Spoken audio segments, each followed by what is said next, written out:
ब्रह्मा, विष्णु और महेश, इन त्रिदेवों में ही संसार का आरंभ और अंत निहित है। यह मनुष्य ही नहीं वरन देवताओं के भी आराध्य है। इन त्रिदेवों में श्री हरि, विष्णु और महादेव की तो हर कोई पूजा करता है। हर गांव शहर में उनके मंदिर होते ही है। किंतु ब्रह्मा जी ने ऐसा क्या किया कि एकमात्र पुष्कर के अलावा पूरे संसार में उनका कोई भी दूसरा मंदिर नहीं है और न ही लोग इनकी पूजा करते हैं। क्या इनकी पूजा इसलिए नहीं होती कि इन्होंने अपनी ही पुत्री सरस्वती से विवाह जैसा घिनौना कृत्य किया? क्या ब्रह्मा जी, जिन्हें यूनिवर्स क्रिएटर भी कहते हैं, वह अपनी पुत्री से विवाह करने जैसा घिनौना कृत्य कर सकते हैं? यदि उन्होंने यह कृत्य किया तो वह भगवान कैसे, और यदि उन्होंने ऐसा नहीं किया तो फिर उनकी पूजा क्यों नहीं होती? चिंता मत कीजिए, हम आपको ब्रह्मा जी की पूजा और उनके विवाह के संदर्भ में पूरी जानकारी देंगे। इसलिए वीडियो के अंत तक बने रहे, क्योंकि आपको अगर इसकी जानकारी नहीं रही तो कोई भी वामपंथी आपके धर्म के ऊपर उंगली उठा सकता है और आपका मजाक उड़ा सकता है। नमस्कार दोस्तों, आपका स्वागत है आपके अपने YouTube चैनल AJRJ क्रिएशंस में। चलिए बात करते हैं ब्रह्मा जी की उनकी पुत्री सरस्वती के विवाह के बारे में। सबसे पहले जानिए इससे जुड़ी हुई कथा के बारे में। सरस्वती पुराण और मत्स्य पुराण के अनुसार सृष्टि के निर्माण के बाद ब्रह्मा जी ने अपनी योग विद्या और तेज से माता सरस्वती को उत्पन्न किया।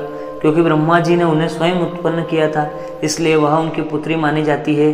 किंतु वह माता सरस्वती के रूप को देखकर मोहित हो गए। सरस्वती जी ने ब्रह्मा जी की नीयत पहचान ली और वह उनसे बचकर ब्रह्मांड में इधर उधर घूमने लगी। किंतु अंततः ब्रह्मा जी ने उन्हें ढूंढ लिया और उनसे विवाह किया। इसके पश्चात उन्होंने 100 वर्ष धरती के जंगलों में व्यतीत किए, जिसके पश्चात उन्होंने एक पुत्र को जन्म दिया जिसका नाम मनु रखा। इन्हीं मनु को संसार का सबसे पहला मनुष्य कहा जाता है।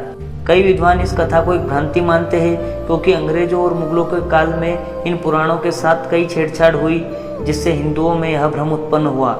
यह भ्रम उसी प्रकार है जिस प्रकार 33 कोटि देवताओं को 33 करोड़ देवता मान लिया जाता है। अब आपको बताते हैं इससे जुड़ी हुई सच्ची कथा के बारे में। जिस प्रकार शास्त्रों में 2 तरह की विद्या का जिक्र आता है, एक पराविद्या और दूसरी अपराविद्या। इन विद्याओं की तरह सरस्वती भी 2 मानी गई है, एक परा सरस्वती और एक अपरा सरस्वती। अपरा विद्या की रचना स्वयं ब्रह्मा जी से हुई थी, लेकिन पराविद्या की रचना ब्रह्म ईश्वर से मानी जाती है। इनमें अपरा विद्या जो ब्रह्मा जी की पुत्री थी, उनका विवाह विष्णु से हुआ था, और पराविद्या जिनकी उत्पत्ति ब्रह्म शक्ति या ब्रह्म ईश्वर से हुई थी, उनका विवाह ब्रह्मा जी से हुआ था। अतः ब्रह्मा जी ने जिन पराविद्या से विवाह किया था वह उनकी स्वयं की नहीं बल्कि ब्रह्म ईश्वर की पुत्री थी। इसलिए पुराणों में ब्रह्मा जी की सरस्वती से विवाह की कथा तो सही है, किंतु पुराणों की व्याख्या करने वाले सरस्वती के विवाह की कथा को उन सरस्वती के जन्म से जोड़ देते हैं जो ब्रह्मा जी की पुत्री थी। इस कारण से यह ब्रह्मजाल उत्पन्न हुआ। अतः यह बात पूर्ण रूप से गलत है कि ब्रह्मा जी ने उनकी ही पुत्री से विवाह किया। यह केवल एक मिथक था और कुछ नहीं। यह तो बात हुई ब्रह्मा जी के विवाह की। अब बात करते हैं ब्रह्मा जी को संसार में न पूजे जाने के कारण की। माना जाता है कि ब्रह्मा जी की 5 पत्नियां थी, सावित्री, गायत्री, श्रद्धा, मेधा और सरस्वती। इनमें सावित्री और सरस्वती का उल्लेख हमें कई जगहों पर मिलता है। पुष्कर जी में ब्रह्मा जी ने एक यज्ञ का आयोजन किया था। यज्ञ में सावित्री के अनुपस्थित होने के कारण यज्ञ पूर्ण करने के लिए ब्रह्मा जी ने वेदों की ज्ञाता देवी गायत्री जी से विवाह किया था और यज्ञ संपन्न किया था। किंतु इससे क्रोधित होकर सावित्री जी ने ब्रह्मा जी को पुष्कर के अलावा किसी जगह नहीं पूजे जाने का श्राप दिया।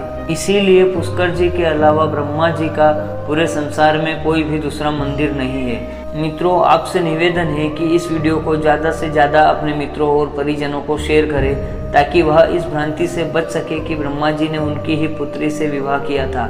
वीडियो में बस इतना ही। कमेंट बॉक्स में अपनी राय अवश्य दें। जय ब्रह्मदेव जरूर लिखिए।